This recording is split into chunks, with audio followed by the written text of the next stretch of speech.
So we finally have it, the episode 9 trailer, the reveal of the title, which is Rise of the Skywalker or whatever. So yeah, let's delve into the trailer. I just got home from work and I've watched it a couple times, and so I have some thoughts on it and I want to talk about that. So we'll go in order and talk about the interesting things I think happened in the trailer. So it opens up with Luke talking and Rey. Well, Luke's actually the only person that talks in this entire trailer, but Rey is on a desert planet. It's either Jakku or Tatooine. I'm guessing Jakku because that makes sense for her. It wouldn't really make sense for her to go to Tatooine. But anyways, she's there. We see what looks like Kylo's TIE Interceptor, I think is what he has. Whatever it is, he's flying towards Rey, and Rey's running. She does this goofiest looking flip I've ever seen. Like, it's this little side flip that the wire work looks really bad on. Like, it looks terrible. But so many people, I guarantee you, so many people that hated the acrobatics in the prequel, are like, why are they flipping all the time? It looks so bad. Are going to be the same exact people that go, yes, Slay Queen, Rey so badass, look at her do that. I guarantee you that's going to be the same exact people that complain about the prequels will be praising doing this stupid stuff. It looks stupid. It just, I wasn't a fan of it. And also, it's kind of stupid that Kylo's like trying to run into her. It's like, dude, papew, like, you know, you almost did to your mom. Do that to Rey. That would be better. But anyways, during this, Luke is saying, we passed on all we know. 1,000 generations live in you now, but this is your fight. So that, I don't know why, but when I thought about that, I immediately thought of the Avatar state from The Last Airbender. I just immediately thought, wait, are they going to turn this into Avatar? The whole 1,000 generations live in you now? I was like, I could see them doing that, because J.J. Abrams doesn't have an original bone in his body. He always just copies everything else. So I could see J.J. Abrams doing that, being like, you know, the Avatar state in Avatar Last Airbender? It'd be cool if Rey could do that. What if she just, like, her eyes started glowing and suddenly she had all the ability and knowledge of past, like, Jedi masters, like Luke and Anakin and Obi-Wan, all these other guys, and Yoda? Wouldn't that be cool? No one's ever done that before. I feel like that I could see that happening. Like, J.J. Abrams just watched Last Airbender with his kid or something. I don't even know if he has any kids, but assuming he does, he like just watched and he's like, that's a good idea. I should put that in Star Wars. I could see that. Who knows? I doubt that's going to happen, but that's just what my mind immediately went to when I heard that.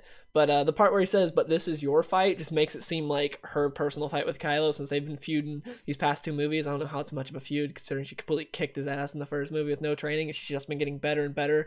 Even though she hasn't really got more training, she got hit with a leaf by Luke in episode 8, but he didn't really train her much. He kind of just was grumpy and showed her how to, like, get some titty milk from giant aliens. That was kind of it, but whatever, she keeps getting more powerful. She learned how to do backflip and slice up a TIE Interceptor, so good for her.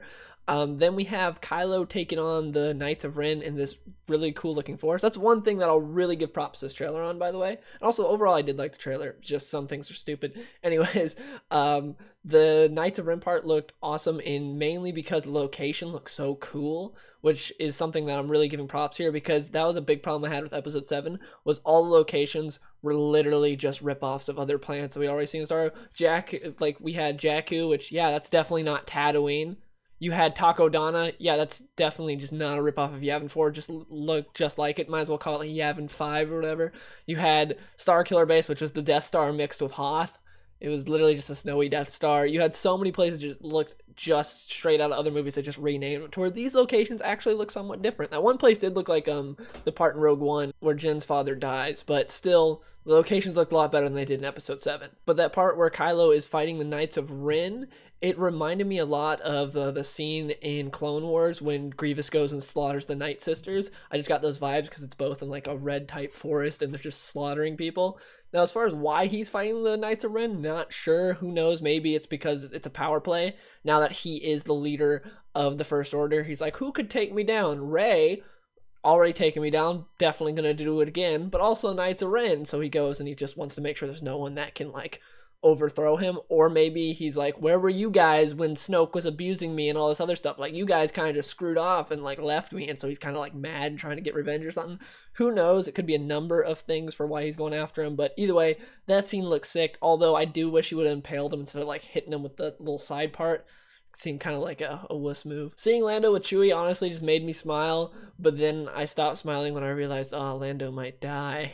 If they do like they've been doing, an original trilogy character has to die every movie, But the good thing is Lando is not a white man, so he's somewhat safe. We'll see. I don't know, but I'm hoping Lando stays alive. Please don't kill Lando. Billy D. Williams looks great. Seeing him with Chewie and the Falcon is like, yes. Seeing Rey and the Falcon is like, eh. But when you see Lando and the Falcon with Chewie, it's like, yes, it belongs. I wish he'd just come back and be like, hey, you know, Han won this from me when we were gambling, and now that Han's dead, it's mine again, so screw off, Rey, and just takes it and leaves. That'd be great. No, it won't happen, but that'd be great. Then I see some stormtroopers chasing Poe and Finn and all of them, and the stormtroopers had jetpacks and speeders and stuff. The jetpacks look cool, look like straight out of like Battlefront or Clone Wars or something like that, so looks cool to me. Then we see Rey and Leia hugging. This is probably, I would imagine, early on in the movie, to where Leia's like, I need to go to the complete opposite side of the universe to spark the rebellion. You guys are good here. I'm going to go start the rebellion or the resistance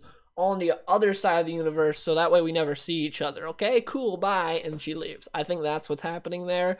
That's my guess, because I doubt they'll kill her off, considering that they had the perfect chance to kill her off last time they didn't, and now that Carrie Fisher's dead, I definitely don't think they're going to do it. I think they're just going to be like, Leia's going and doing stuff over here. Where here? Leia's all the way over there.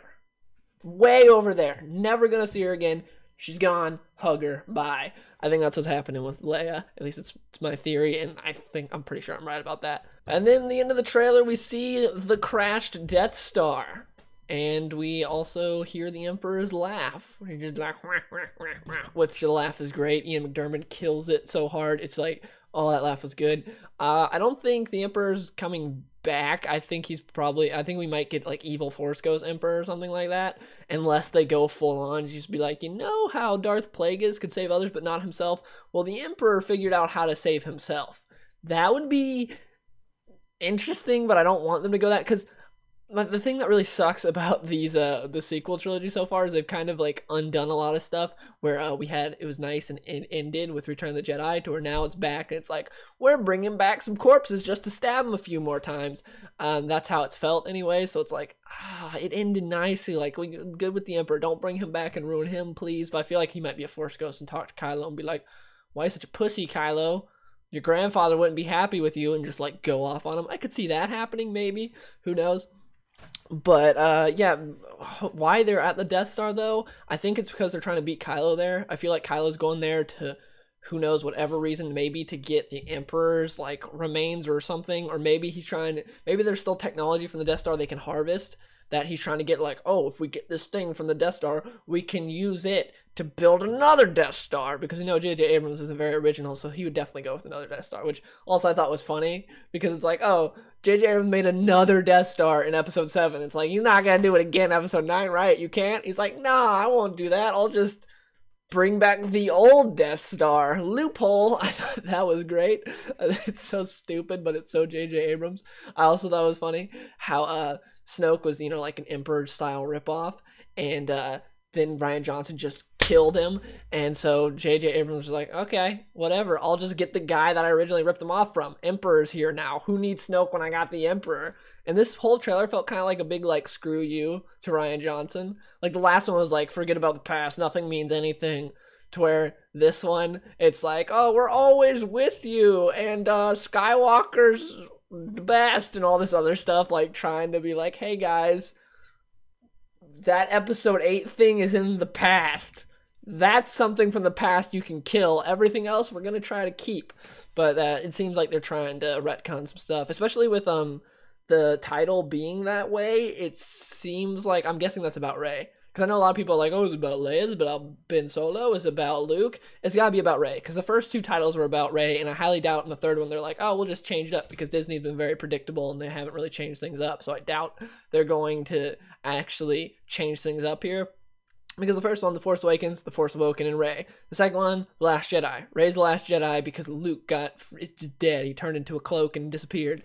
So Rey was The Last Jedi. This one, I doubt they're going to be like, you know, the first two titles are about Rey. This one will make about someone else. Nah, it's going to be about Rey. I think they're going to retcon it. I think, because J.J. Abrams set up her past in Episode 7, and then Rian Johnson just murdered it, which that's one of the things I was fine with Episode 8. I was like, oh, cool, I'm glad her parents aren't anyone. I think it'd be stupid if her parents were someone. I was happy they weren't. But J.J. Abrams obviously wanted to be super predictable with it and be like, her parents were supposed to be Skywalkers. And I feel like he's going to retcon that and be like, yeah, she's a Skywalker. Either she's like Luke kid, or they could change it and be like, Luke had a kid who had Rey. Like that, they could do that if they wanted to. Who knows? But yeah, we'll see how it goes. It'll be interesting. The trailer overall was good, but I have no hype because the trailer for episode 8 and episode 7 were amazing. Some of the best trailers I've ever seen. So this trailer being good doesn't hype me at all. Like, it's kind of sad that I'm so much more like excited for other movies than I am for this. Like John Wick 3, I'm so much more excited for than Star Wars, which is so weird. Cause ask me like ask me when John Wick 1 came out if I would have been more excited for Star Wars or a new John Wick, and I'd be like, oh man, I really like John Wick, but definitely Star Wars. For now, it's like, nope, it's John Wick all the way. That's so weird. Just Disney's been so good at killing Star Wars. But anyways, those are my thoughts on the trailer. Overall, I liked it. Just some interesting things here and there. Hopefully that actually changes things up. But yeah, hope you guys enjoyed the video. Please let me know in the comments below, what do you think's gonna happen? What did you think of the trailer? I want to have a discussion with you guys in the comments. And yeah, hope you guys enjoyed the video, and I'll see you guys later. Yeah. On my grind all day, gonna make $1 million selling that someday. You know I'm in the building when I write this way. Put me in the pound when I bite this game, bitch, I'm an animal. Eating these rappers, I swear I'm a cannibal.